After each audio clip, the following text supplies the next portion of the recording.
মার্চেও ঘন কুয়াশায় ঢাকলো দিল্লি। রাজধানীতে সর্বনিম্ন তাপমাত্রা নামলো 14 ডিগ্রিতে, যা 6 বছরের মধ্যে শীতলতম। শীত চলে গিয়েছে অনেকদিন আগেই, এখন মার্চের শেষের দিক।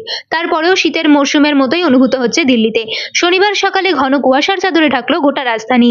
আর এই দৃশ্য দেখে বোঝা যায় এটি ডিসেম্বর না মার্চ মাস। মার্চের শেষের দিকে এসেও আবহাওয়ার এমন খামখেয়ালি চরিত্রে অবাক হচ্ছেন আবহবিদেরা। শুধু কুয়াশাই নয়, দিনের সর্বনিম্ন তাপমাত্রাও এক ধাক্কায় নেমেছে অনেকটাই।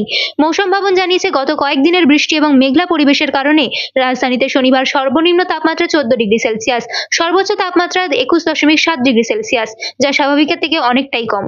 এই মাসে দিল্লিতে এখনো পর্যন্ত 16.2 মিলিমিটার বৃষ্টি হয়েছে। শনিবার সকালে বৃষ্টি না হলেও সোমবার থেকে আবার বজ্রবিদ্যুৎ সহ মাঝারি থেকে ভারী বৃষ্টি হতে পারে দিল্লির বিভিন্ন জায়গায়। পশ্চিমী ঝঞ্ঝার কারণেই এই ঝড় বৃষ্টির পরিস্থিতি চলবে বলেই মৌসুম ভবন জানিয়েছে।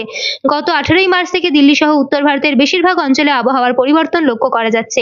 বিপুল পরিমাণে জলীয় বাষ্প ঢুকছে, তার সঙ্গে পশ্চিমী ঝঞ্ঝার প্রভাবে বজ্রগর্ভ মেঘের সৃষ্টি হচ্ছে। ফলে কোথাও হালকা, কোথাও মাঝারি বৃষ্টি হচ্ছে। সঙ্গে 40 থেকে 50 কিলোমিটার বেগে ঝড়ও হচ্ছে। সাধারণত পশ্চিমী ঝঞ্ঝা ডিসেম্বর থেকে ফেব্রুয়ারির মধ্যেই আসে। ভূমধ্যসাগর থেকে এই ঝঞ্ঝার সৃষ্টি হয়, তারপর সেটি উত্তর পূর্ব দিকে অগ্রসর হতে থাকে, যার জেরে তুষারপাত এবং শৈত্যপ্রবাহ হয়। কিন্তু এবার ছবিটা সম্পূর্ণ আলাদা। সাধারণত শীতের শেষে পশ্চিমী ঝঞ্ঝার দাপট কমে আসে, কিন্তু এবার মার্চেও সেই ঝঞ্ঝার দাপট দেখা যাচ্ছে। আফগানিস্তান, পাকিস্তান হয়ে ভারত পর্যন্ত দীর্ঘ 1000 কিলোমিটারের একটি সরল রেখার মতো নিম্নচাপ বলয় তৈরি হয়েছে, যা কার্যত বিরল। আবহবিদদের ধারণা, জলবায়ু পরিবর্তনের কারণেই আবহাওয়ার অস্বাভাবিকতা লক্ষ্য করা যাচ্ছে।